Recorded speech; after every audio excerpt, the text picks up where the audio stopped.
All right. So I have here Nancy Raffa. I'm so happy to have you join me today. Happy and grateful to you, Phoebe, for having me here today. Yeah. Oh my goodness. This is going to be such a wonderful conversation. I already feel it because you and I have shared some really wonderful conversations already over the last, I think, 4 months of getting to know each other. But yeah, for everybody who's just getting to connect with you, would you like to share about who you are and where you are in the world and what you're offering us today? Okay, well, I am currently occupying two professions. I'm a director of repertoire at American Ballet Theater and also an advanced Ayurvedic clinical practitioner, soon to get the title of certified Ayurvedic doctor. I'm graduating from Kerala Ayurveda Academy this year, the US branch, and completing my dissertation, and will have that certification hopefully by the end of 2024. And I am creating a space where I'd be able to share the information that I've learned over the past 5.5 years with Ayurveda. My LLC that I opened during the pandemic is called Healing Heart Ayurveda. And it's a space where I am going to practice everything that I learned of the Ayurvedic principles and tenets with the people that come to work with me. It's a holistic healing modality that's the sister science to yoga. So the two complement each other. I've also been a yoga practitioner since age 10. It kind of was the path that came to me to open my body to be able to be a ballerina, but it's also been the path that's taken me adjacent to my dance career on a really amazing spiritual and healing journey. So I'm in a place in my life right now where all of those paths are actually convening and joining.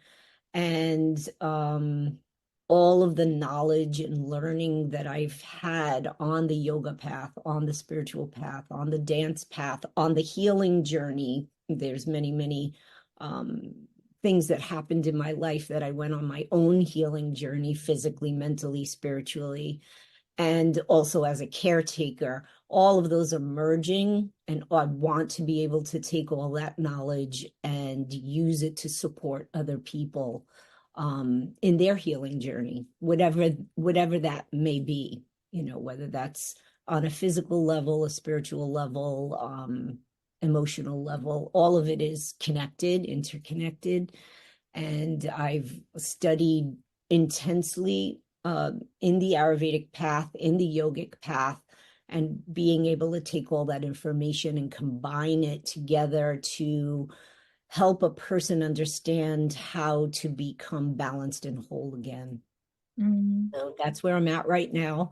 I've been for the past 5.5 years juggling doctorate studies with working full time at American Ballet Theater, and it's an interesting journey because also those two paths kind of coincide and merge together, and I've been able to help quite a bit of the dancers of the company with various different issues with the Ayurvedic studies. So it's beautiful to be able to actually take all the information and make it useful as I'm learning.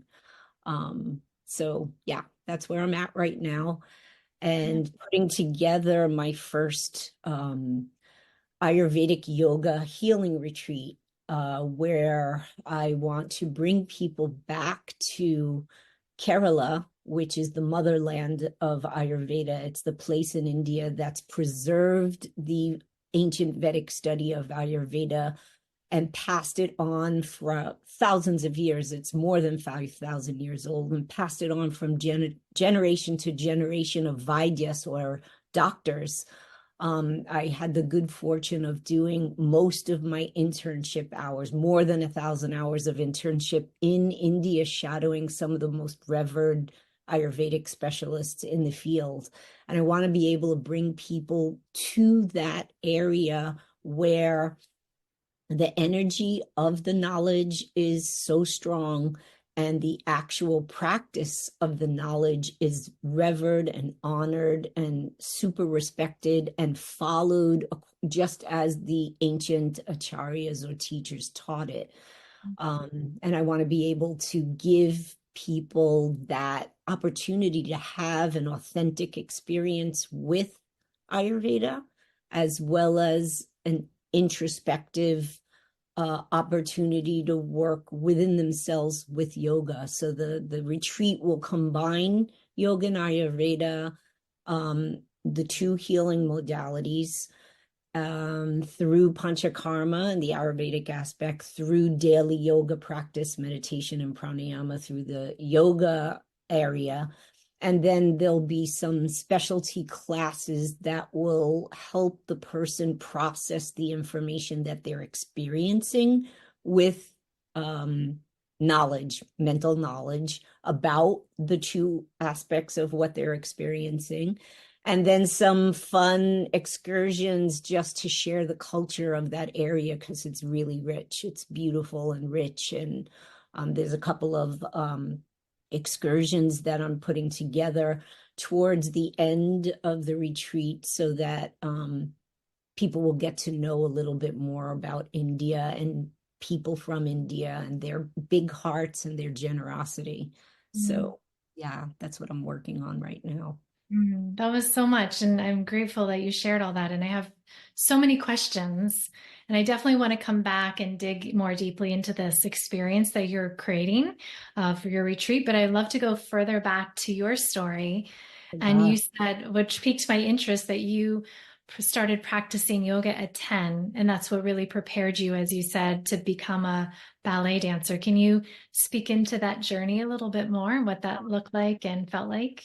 You know, it was a really special, I had a really unusual and special childhood because I grew up in Brooklyn from an immigrant Italian family, Italian American family. My grandparents immigrated from Naples Mm. when they were young, 16. My grandmother came when she was 16. My grandfather came when he was in his teens also. And we lived in their house. We were five children. I have two older brothers and two younger brothers. My mom was a classical pianist by training, but later became a ballet pianist because she needed to find a job because my father got sick with Parkinson's disease when I was five. And he was one of the youngest people to get diagnosed in the 1960s with Parkinson's when they didn't know very much about the disease at all. And I grew up caretaking my father together with my mom, being the only girl in the family. Yeah, and my father was actually a musician also. He was a saxophonist. My oldest brother was a pianist. My second brother was a film editor. My other brother studied acting, and my youngest brother studied piano. So we were all artists in the family. And even though my dad got sick and we were put on welfare and we grew up in a very difficult situation, a very poor situation, my mom felt very strongly about exposing all of us to the arts. And she brought me when I was very little to the local Dolly Dinkle Ballet School. And I fell in love with dance. I was 5 years old and she couldn't get me out of the studio. I would cry every time the class was over. And I think by age 7, uh, there was a small dance school that was a little bit more serious that was in the basement of a church. And my oldest brother, used to take me there on Saturdays. And I remember that teacher saying to me, you know, you're really talented. We know what your family situation is like. We're gonna offer you a scholarship. We want you to come back because we think you can do something with this. And when I heard that, I remember going home with my brother that day, and I said, Lou, what do you think? And he said, Nanny, you got to try. Just commit to it and try. And then I remember that day going back home and seeing my dad struggling so much with shaking. And he had a, he seized up. That happens with Parkinson's, and he wasn't unable to walk. And I loved my family so much. And as Italian family, we were very, very close. And seeing that impacted me so much that I made the decision at 7 years old that if I work hard enough, maybe I can do something with this dancing that will save my family, help my family so much. So from that day, I kept pushing and pushing and working and trying to do the best I could. A year later, I told my mom, get me to a better school. I need more challenge. So she took me into New York City, and I started studying at Carnegie Hall, and she needed to find extra work to make extra income to be able to support all of us. The welfare check wasn't enough. And she came across Madame Darvash, Gabriella Darvash, who was very close to Carnegie Hall at the time where I was taking classes, and walked in and said, I need a job. I have 5 kids. Do you need a pianist? I'm a good pianist. My mom had a very strong personality. Madam was coming from Romania and Hungary, and she was like, who's this crazy woman? And tried her out for one class, and she hired her. And then my mom saw the training was Vaganova training. Madam was one of the last students in Vaganova's last ballet class. Kolpakova, who's a ballet mistress at American Ballet Theater now, and Nora Kovac were the 3 in that class that actually touched my life. So my mom brought me to that school.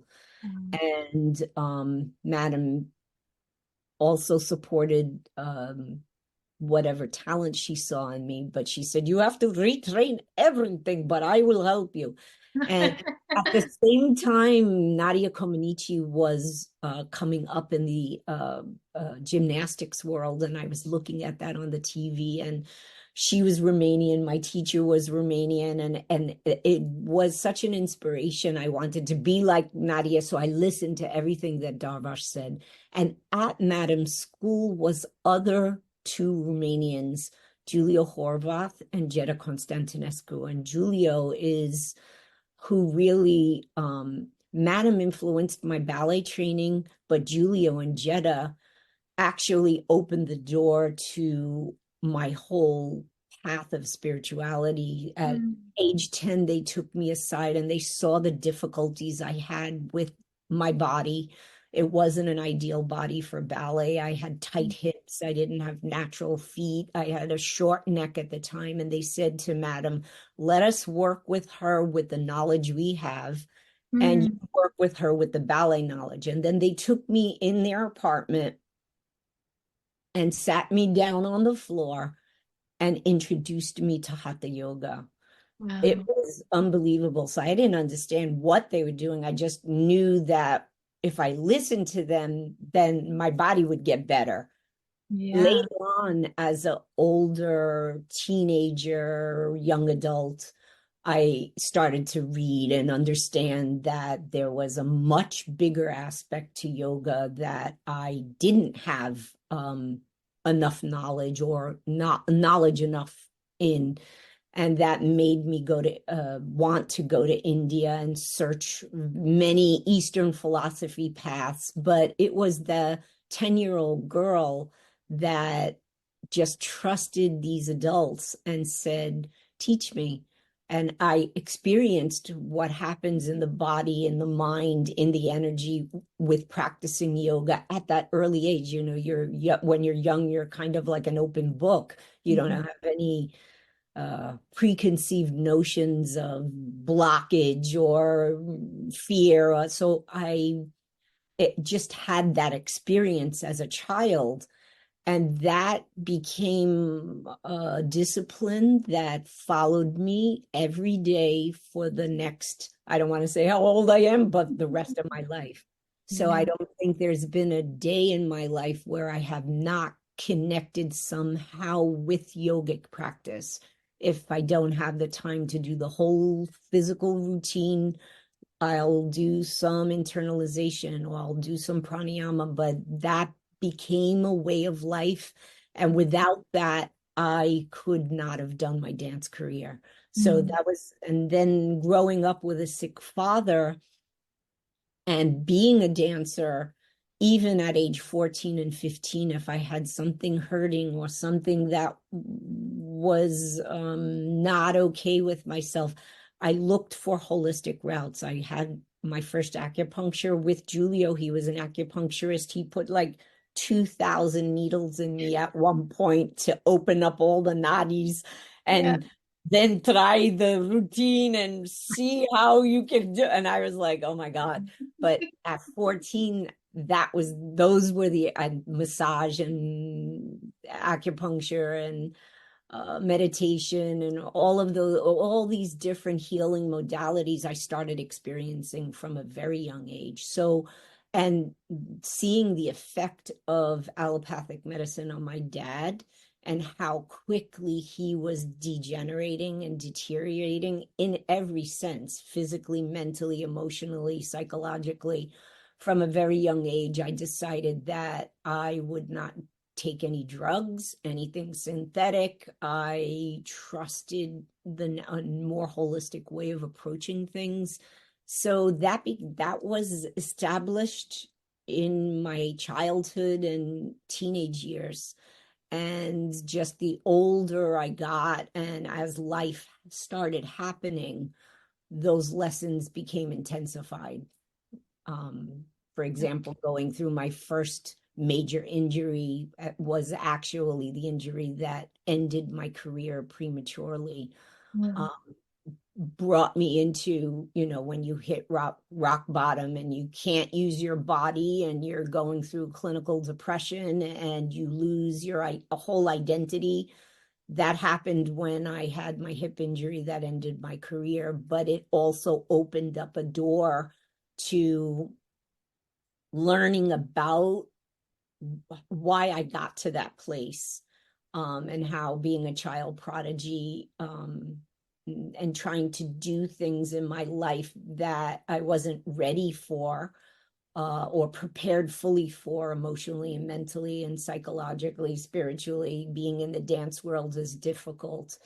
Um, the healer that I met in South Miami, Paul Canale, really, and he worked with a very special technique that he was pioneering at that time called network spinal analysis, which uses the innate intelligence of the spine to unlock or unleash trauma. And Mm. that was the first time that I ever heard of that notion, that I could actually be holding on to emotions and thoughts physically. And as a dancer, this, that's our language. Mhm. So, talk therapy didn't work. Taking, antidepressants from the psychologist didn't work. But going through these, what they used to call clear outs, where you would get on the healing table, and he would be working with specific points on the spine, in the nervous system, that would create movement that would push out whatever was being blocked. So sometimes there would be a physical reaction of fever. Sometimes there would be emotional release. Sometimes there would be this sense of fear, sense, and then that you would feel that in a certain part of your body. And he would be coming in and out of the room, working with whatever comes up and helping to process that. I later uh, I owe my life to Paul. He really he brought me from the lowest point in my life to um, a greater understanding of how the human being is connected on many, many levels, and that healing cannot happen unless you address all those levels. I ended up having um, creating a work relationship with him. Since I danced, he asked me to join and do somatic work with his patients. So I would teach yoga, I would do stretching before they had their healing sessions, and I would conduct breathing workshops while he was doing these big healing workshops. And we're super friends now, and we're still, even though he's in Miami and I'm here in New York, we're still connected and we touch base with each other on a regular basis. But um, that all of those beginnings Yeah. brought me to continue to keep searching. And it was right about that time, or right after that time of the injury, that I decided to go to India for the first time.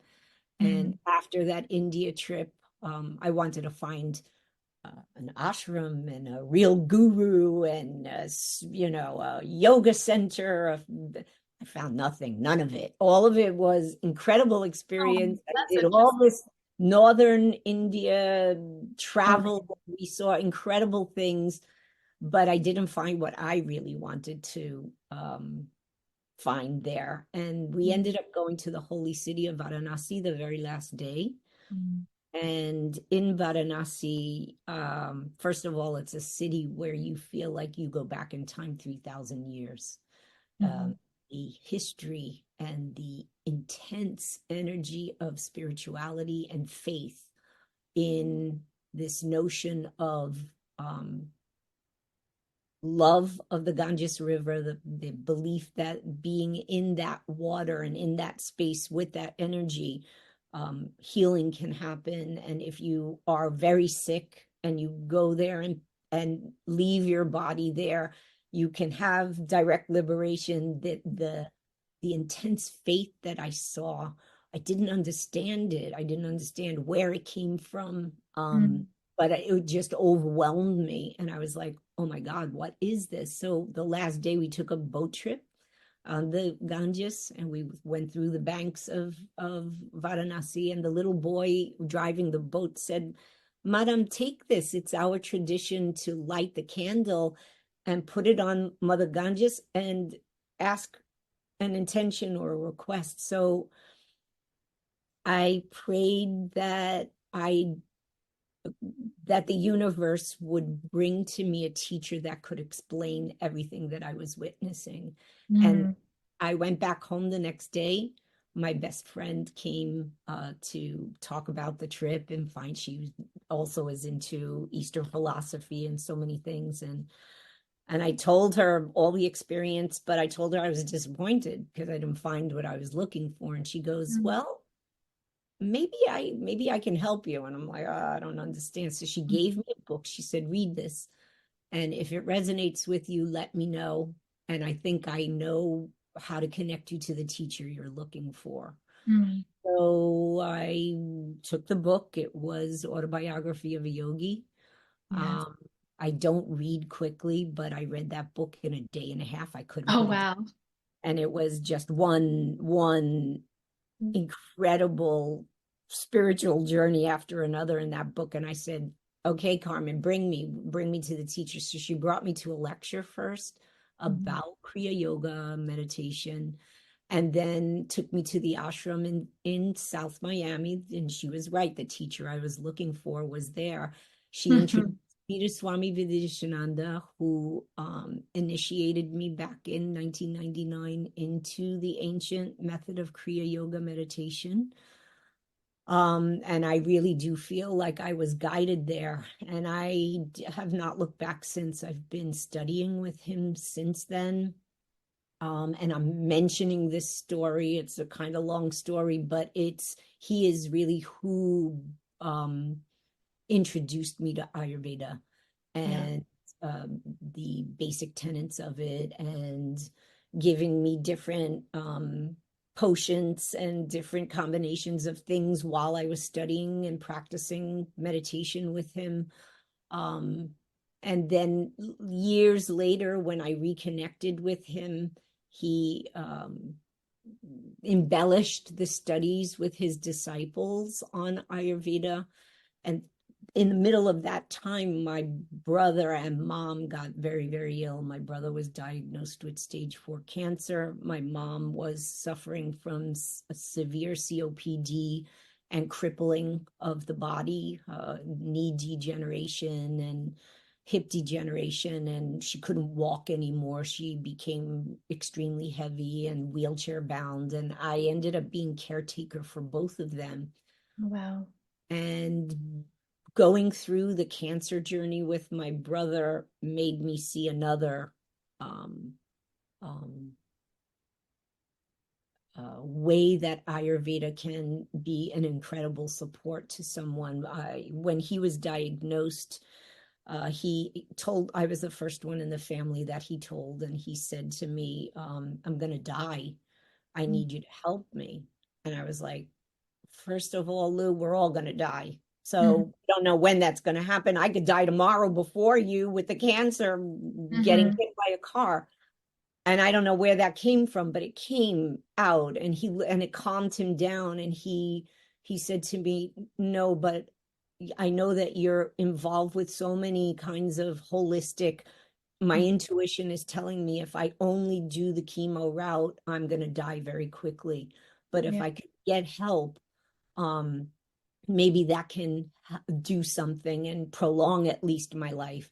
And I prayed about it, and I started searching, and I found an oncologist in New York City that actually integrated um, Ayurveda and Mm. approached oncology from an Ayurvedic point of view, looking at the individual, looking at the details of the disease, and creating a unique protocol for that individual.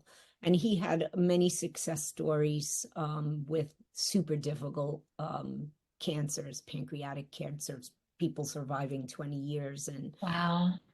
really amazing work. And so I said to my brother, let's go and meet him. And when I walked into the office, there was a big picture of a guru there. And I was like, hey, I didn't find this for nothing. So we sat down in the, in his assessment room, and as he started questioning my brother, I noticed that the questions were not what a normal doctor would actually ask a patient. They were much deeper. He was asking history. He was asking about my brother's childhood and experiences, and trying to get a bird's eye view of the whole human being, including everything. And then I questioned him about the guru. And I said, I see you have a picture of a guru. Do you practice meditation or yoga, or who is that? And he explained that his guru comes from Tamil Nadu, which is the next state from Kerala, that preserves the Siddha way Siddha form of Ayurveda. So it's a different way of working with the Ayurvedic principles coming from the different state in India. And he would go every summer and study in the hospital there with the doctors and with the spiritual master, and brought that home into his practice. And that was my first, I was blown away by what he was doing, but the results he was getting. And I started to dream about working with a person like that, or working with someone that is in that world and is helping people in that way. 7 years later, in 2015, my brother passed. Mm. This doctor passed, and a week Mm. later, my mom passed, both Wow. together. And that was very, very difficult for me, because I was there with all of them, and this doctor became my doctor also for preventative medicine. So I Yes. was in this journey with them very Wow. intensely, very closely. What it taught me was that using these modalities, you can, even if you can't reverse something, you can gift a person the time to process on many levels, to be able to come to a place of acceptance and peace. And that happened with both my brother and my mom. The both Mm. of them as they were going through their illnesses, also went through a spiritual journey. And the Ayurvedic part of my brother's journey gave him quality of life Yeah. and offered him self-reflection as he was going through the sickness. Mm. He went through remission for 5 of those 7 years that he was under the doctor's care. And people didn't know my brother was sick. And he didn't pass from cancer. His kidneys failed. Oh, So it was, yeah. So it was like he couldn't continue to get treatment once the kidneys weren't responding. oh, Um, and then eventually his body weakened and he needed to be placed in hospice. But by the time he got to that place, he was, it was unbelievable how peaceful and how ready and prepared he was to actually transit. And I was there with him, and my family was there with him. And that really impacted me a lot to lose all 3 of them in one shot. And then 2 years later, my friend that brought me to my guru mm, um, also was diagnosed with cancer. And I tried to get her the help like my brother had, but it was too late. She came to me too late asking for help. And when she passed, I decided 3 days later, I registered to start studying.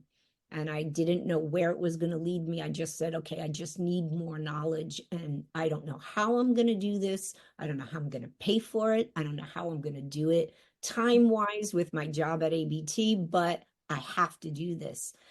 And so I feel Ayurveda pulled me, called me, and kept once my first level studies was done. I was like, I can't stop here. I have to go to the next level. I matriculated for the next level, and then the pandemic hit.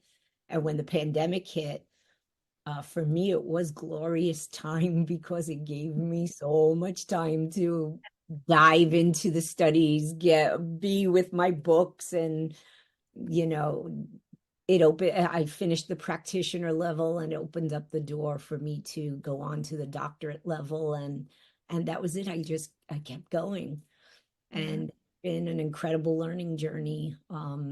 And I'm in a place now where I'm ready to be able to teach and give this knowledge to other people and hold other people's hands and support them.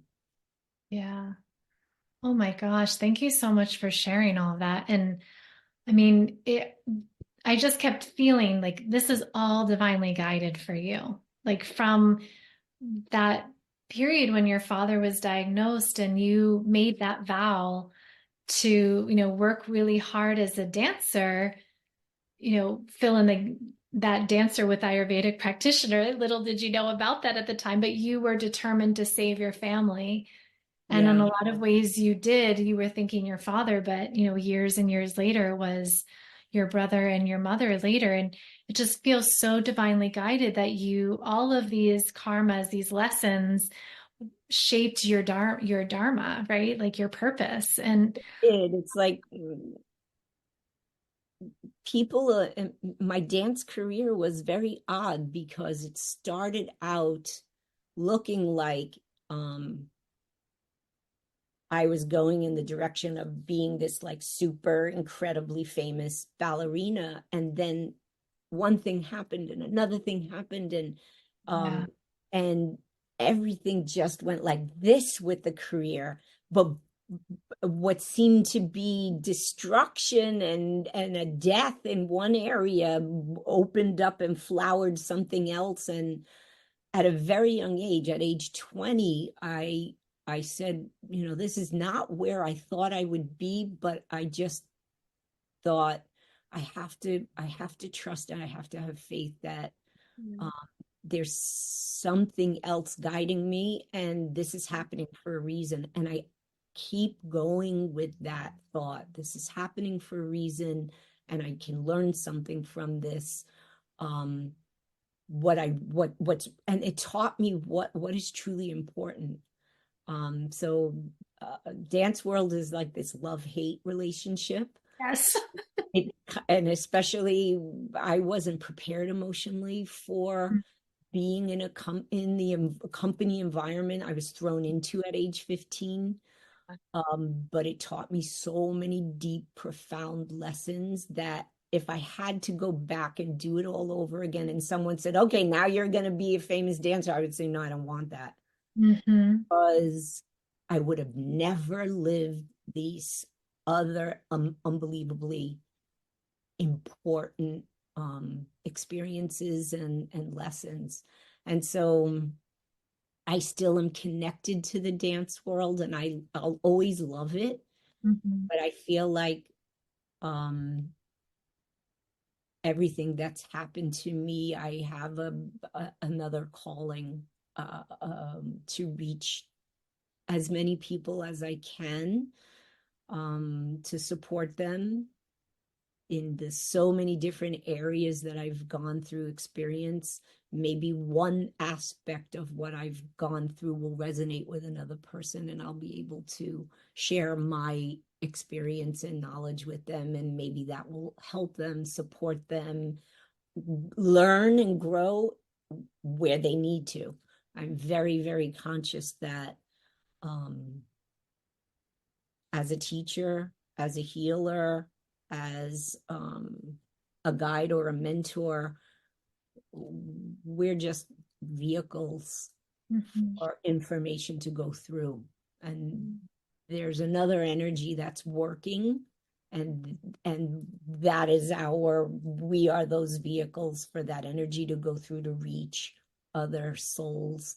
And Mm-hmm. meeting you was so amazing because sometimes many times, not sometimes, I've felt so alone in my journey, and Yeah. to know that there's another dancer and yoga person, yoga teacher, and retreat leader that actually can understand me on all these levels is a gift, is a blessing. So I'm very, very grateful to have met you. I don't think it was by accident.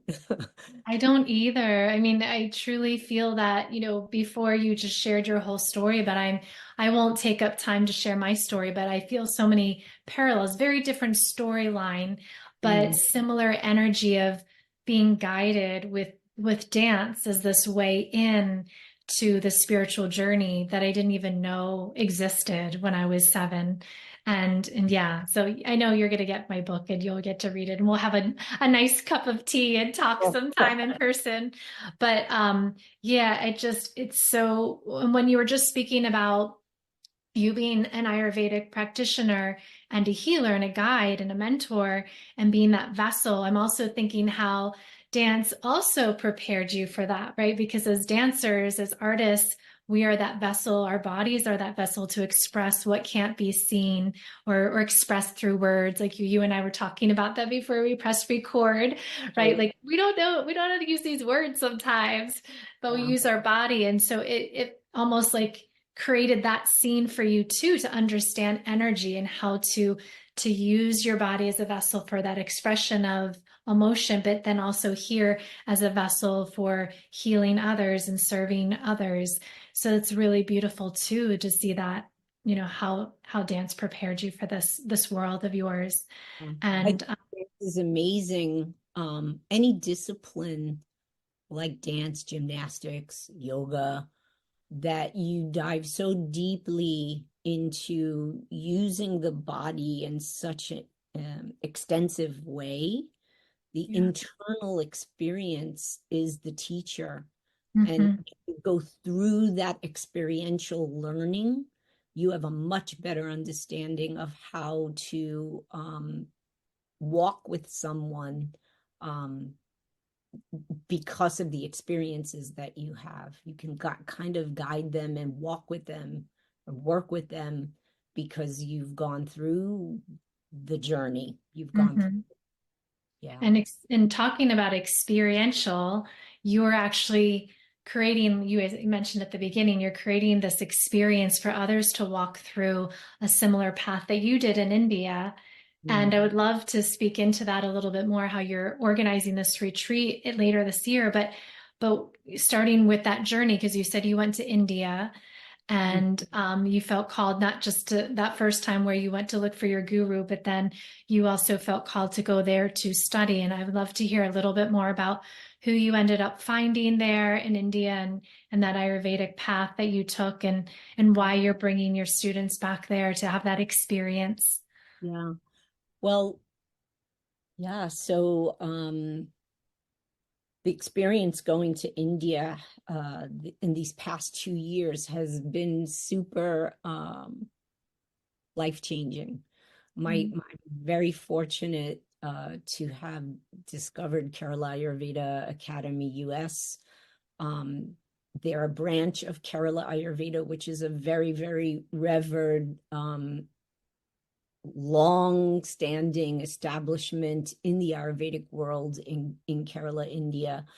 And their way of practicing Ayurveda is from the ancient texts, from the classical texts. And it's the most authentic way of practicing Ayurveda. So my teachers come from Kerala. They're revered doctors that have more than 25 years experience working in the field in Kerala, at Kerala Ayurveda. And our internships for both the practitioner level as well as the doctorate level required us to go to Kerala and shadow the doctors there and learn from hands-on experience in the outpatient and inpatient clinics. So when I first went in 2022, it was amazing. It was the first batch of students that were actually accepted to go to India after the pandemic. So maybe because of that, there was this amazing energy of just welcoming everyone and just giving. And I shouldn't say maybe, because when I went back the following year, the way that they receive you is like receiving family.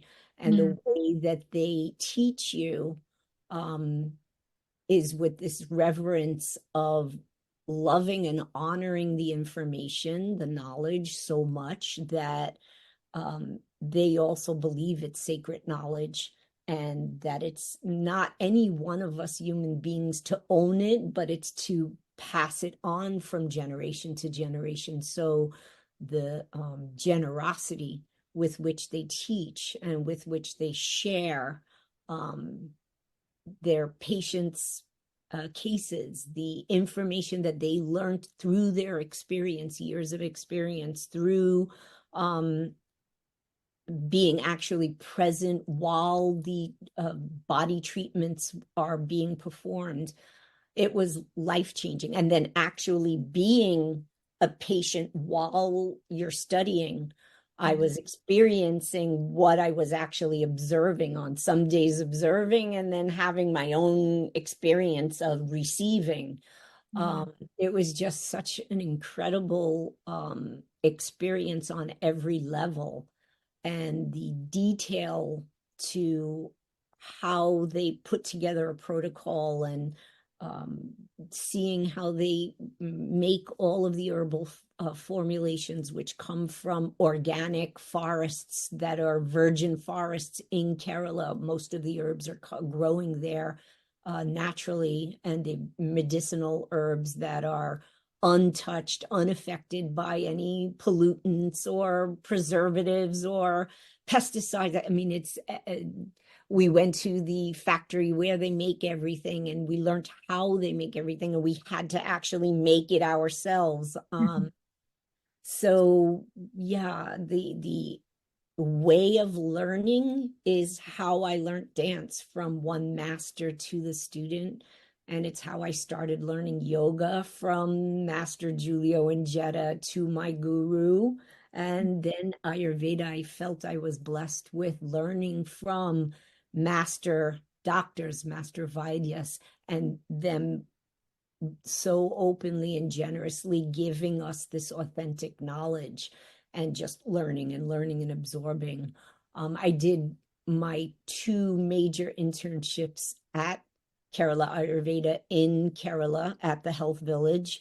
And then I did one externship, apprenticeship in Mangalore at the Easy Ayurveda Hospital. And being in a hospital environment was another layer to the learning. So my studies were very intense. They were very authentic. Everything that we've learned, we've studied from the ancient texts in Sanskrit. Learning how to read Sanskrit, speak Sanskrit, chant Sanskrit.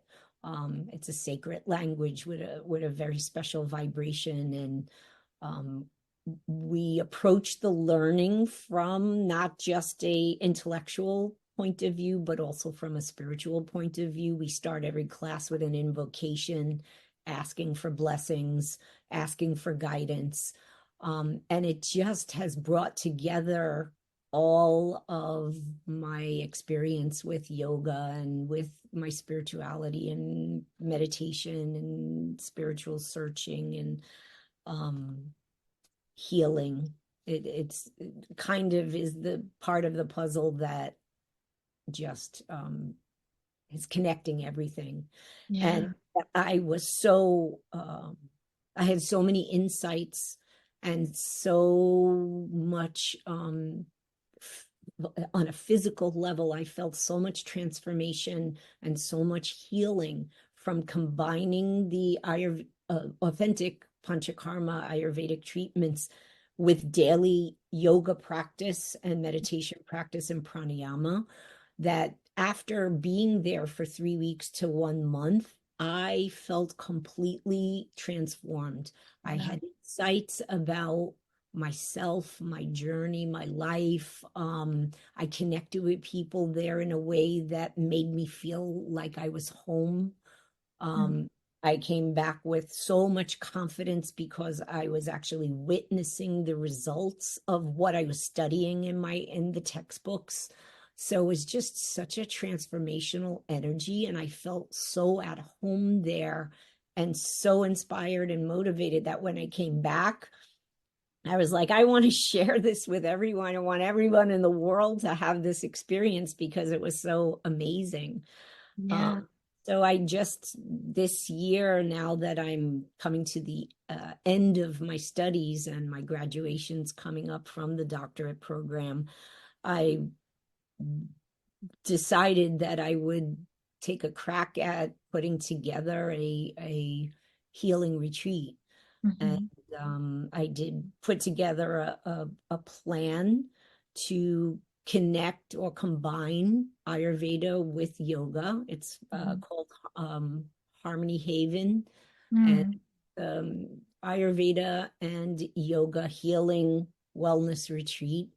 And there's three aspects to it. There'll be the Ayurvedic Pancha Karma treatments that are usually given. If you look on the internet for Ayurveda, you'll see they'll give you those retreats, but this is going to be much more than just that. I kind of took the model of what they gave us as interns, doctorate interns, and decided to combine the daily yoga with meditation and pranayama in the evenings, daily yoga early morning, and then create a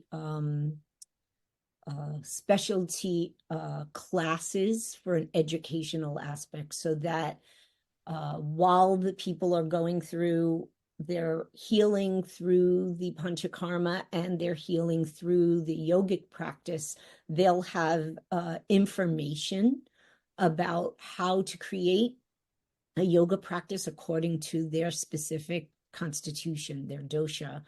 We're going to incorporate teaching the shat kriyas, or the purification processes. So when people go home, they can actually incorporate that into their daily routine. There'll be cooking classes, there'll be Ayurvedic nutrition classes, there'll be question and answers with the experts so that as they're going through their journey, they can journal, and then at the end of the 2 weeks, they'll be able to interact with both the yoga master and the chief medical officer or lead Vaidya at the center, and ask any questions that would come up for their particular situation.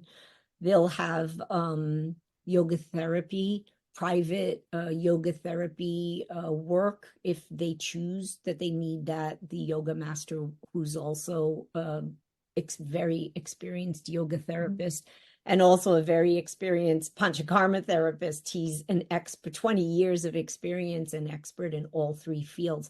He'll work with the participants that come and help them with any specific need that they have, whether it's back issue or a leg issue or some mind issue or emotional issue.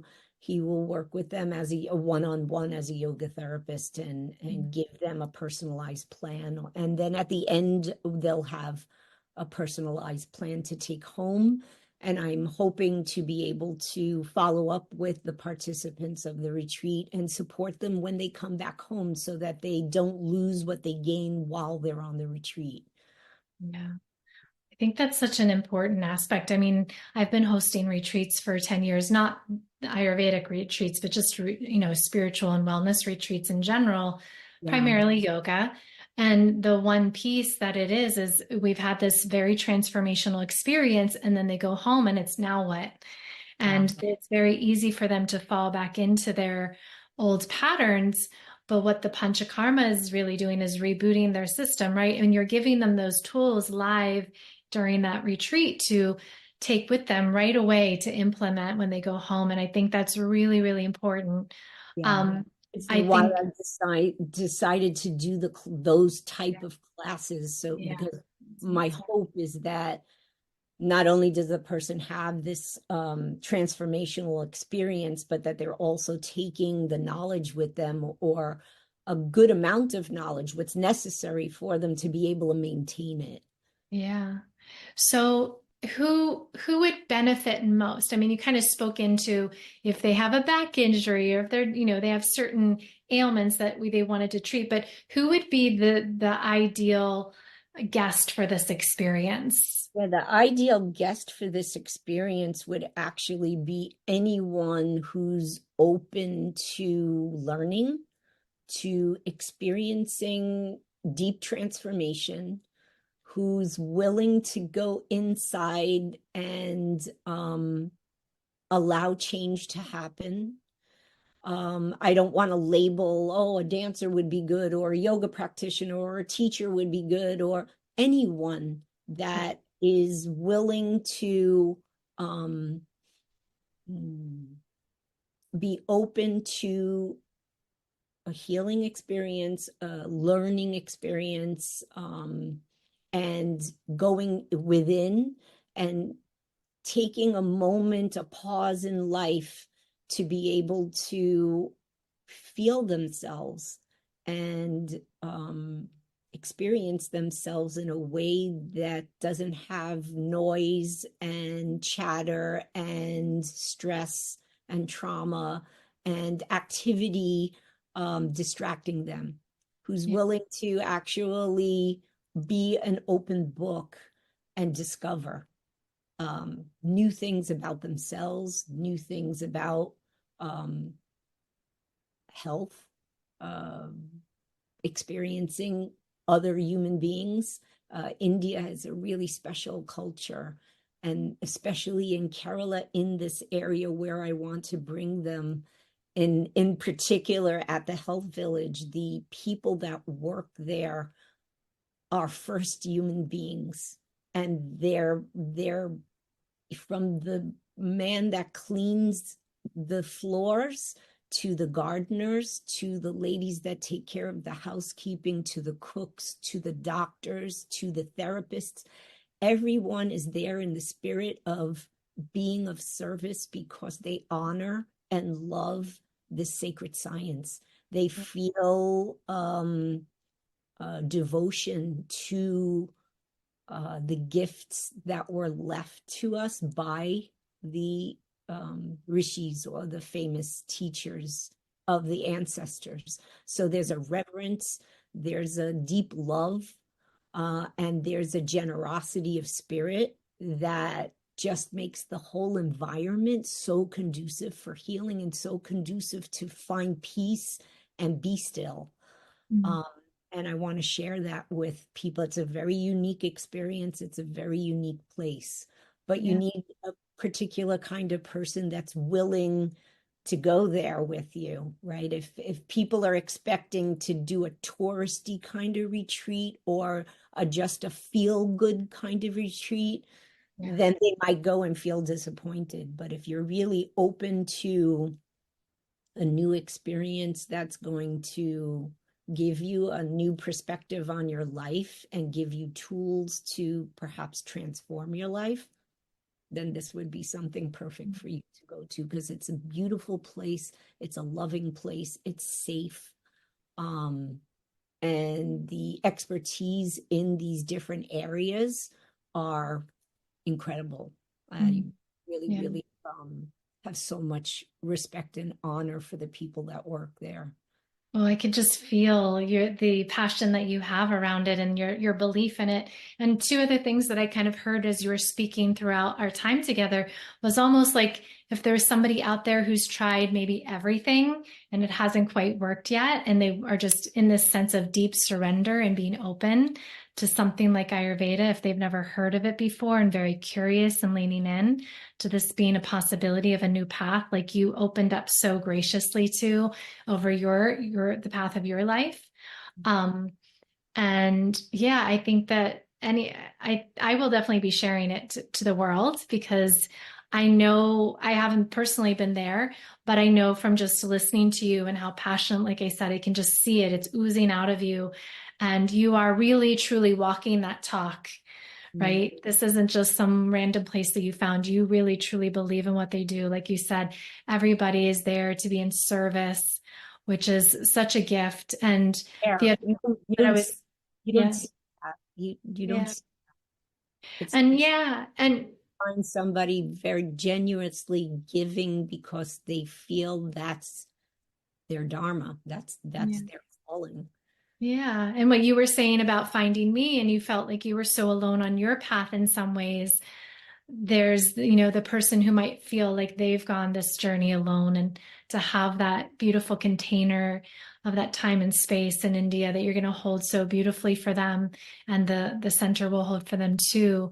That feels, resonant for me, for somebody who's felt like I've done this alone. So anyone who's out there too, who might feel like they've done this healing journey alone and they just really want to lean in and surrender into that support.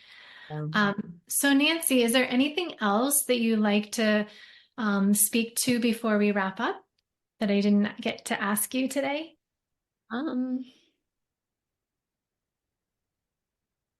um, if people are interested to have this experience, they can reach out to me and I can explain more in detail about it.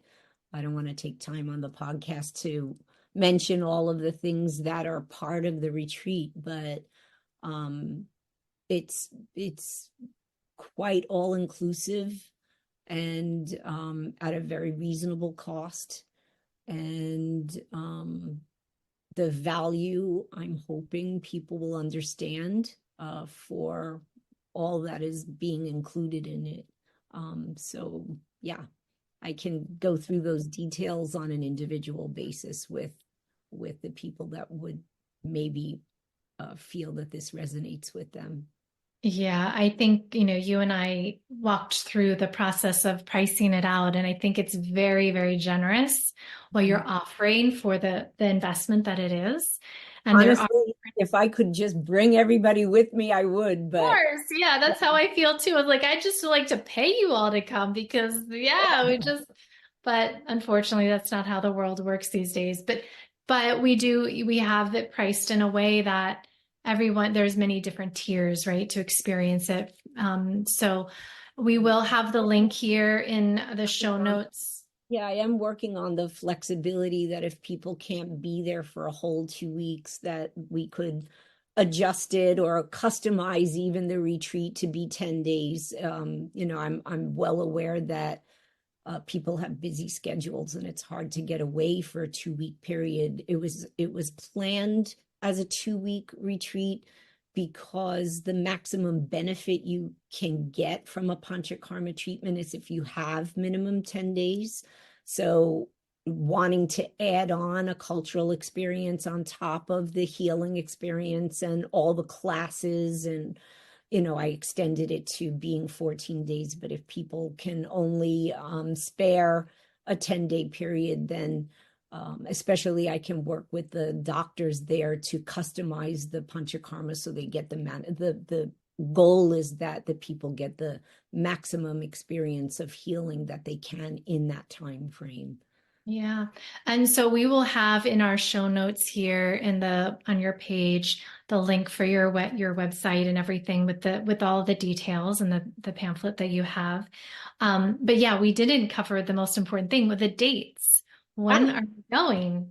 I don't know. I have to look. Well, the date is November 6th to the 20th. There we go. Beautiful. Wednesday to Wednesday. Yeah. And it'll Okay. be 2024 this year. We're planning on going. We have some very committed people already as part of the group, and I'm hoping to be able to get a few more people to come. I do want to keep it a small group because I want it to be an intimate experience, and I want to be able to really oversee the whole protocol and healing process with the doctors. So I don't want it to be a big, massive group touristy kind of thing. I want to keep it intimate. Hopefully it'll be with like-minded, like-hearted people, and the group will enjoy each other's company. Yeah. So whether people are listening and watching you here now in the global retreat at nOMad or on our podcast, we'll have again your link, but is there anywhere that people can specifically find you if they want to come on this retreat or work with you one-on-one? My email address, my phone number, WhatsApp, We'll have all of it then. you have the Facebook page. I'm in the process of building my website. It most likely will be up and running mid-May to the end of May. So the website will be another place where people can contact me. Perfect. So, Well, yeah. Well, thank you so much for this time. And I personally really enjoyed hearing more of your story and learning a little bit of, how you got here and why. So thank you for sharing it. Thank you for committing to this path for all of us that get to benefit from it. I'm very grateful for you. Thank you so much. Thank you. Namaste. Namaste.